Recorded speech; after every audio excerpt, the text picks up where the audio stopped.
ukam. Mana dumalagan jentralar yonib ketganini olaman. Ha shogird. Ustoz, sotgan mashinamiz ag'darilganligini bilib qolishdi. Sizni so'rashyapti. Meni sotma shogird, o'zingni asra. Endi nima qilaman endi? Sen qo'shtinma. Samarqandga ham kelib oldim. Endi tirikchilik nima bo'ladi? Ha, Asqar Kursoshim oldiga boraman. Yaxshi ish bo'lmabdi-da do'stim. Asqar shunga o'zing bir paddeshik qilmasang bo'lmaydi. Skuter sotishni pulalasanmi? Iya, qora jentralar sotish bo'yicha bo'risi o'zim bo'lganman. Qarab tur.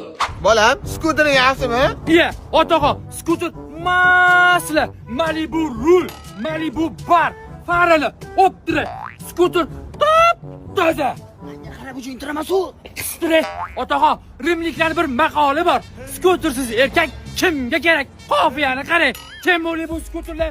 Uchqur motoniki. Bolam, xuddi senga o'xshagan odam Toshkentda qora jentra sotadi. 15 mingga.